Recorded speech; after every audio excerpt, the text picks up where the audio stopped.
আপনারা তো শুধুমাত্র শারীরিকভাবে কিছুটা অক্ষম, আর বিগত 17 বছর তো আমাদের পুরো বাংলাদেশের 18 কোটি মানুষকে পঙ্গু করে রাখা হয়েছে, অর্থনীতিকে পঙ্গু করা হয়েছে, স্বাধীনতাকে পঙ্গু করা হয়েছে। আমাদের মুখ ছিল, আমরা কথা বলতে পারিনি।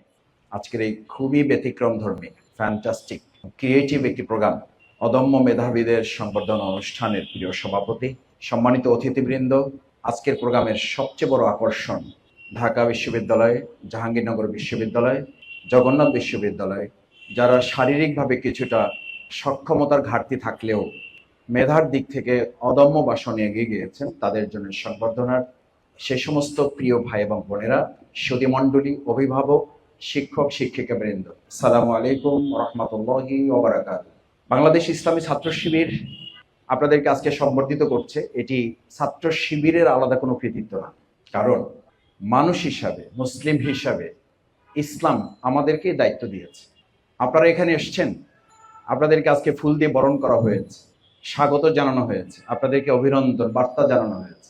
প্রিয়নবী মুহাম্মদ রাসূলুল্লাহ সাল্লাল্লাহু আলাইহি সাল্লামের সামনে আব্দুল্লাহ ইবনে মাকতুম রাদিয়াল্লাহু তাআলা যতবার আসতেন, সামনে আসতেন, ততবার তিনি তাকে স্বাগত জানিয়ে বলতেন, তোমরা সতর্ক থাকো, এই হচ্ছে সেই আব্দুল্লাহ ইবনে মাকতুম যার ব্যাপারে মহান আল্লাহ তাআলা আমাকে সতর্ক করেছেন, সতর্ক থাকতে বলেছেন এবং তার সম্মানের ব্যাপারে আমাকে বিশেষভাবে নজর রাখতে বলেছেন। সুবহানাল্লাহ।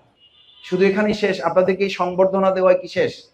আপনাদের জন্য প্রিয়নবী মুহাম্মদ রাসূলুল্লাহ সাল্লাল্লাহু আলাইহি সাল্লাম কত সুন্দর বার্তা দিয়েছেন, কত আনন্দের বার্তা দিয়েছেন।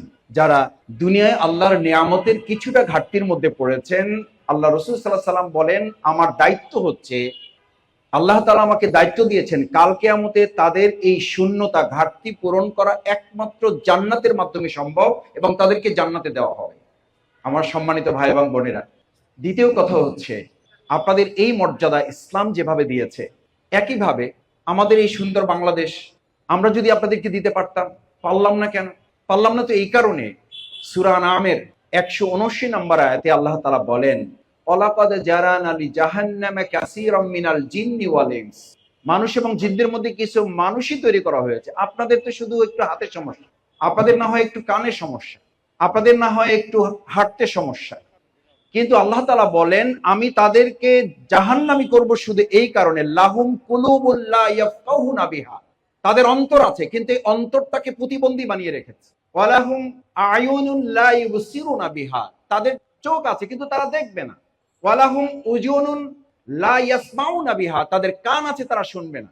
বিগত 16 বছর আপনারা তো শুধুমাত্র শারীরিকভাবে কিছুটা অক্ষম, আর বিগত 17 বছর তো আমাদের পুরো বাংলাদেশের 18 কোটি মানুষকে পঙ্গু করে রাখা হয়েছে, অর্থনীতিকে পঙ্গু করা হয়েছে, স্বাধীনতাকে পঙ্গু করা হয়েছে। আমাদের মুখ ছিল, আমরা কথা বলতে পারিনি।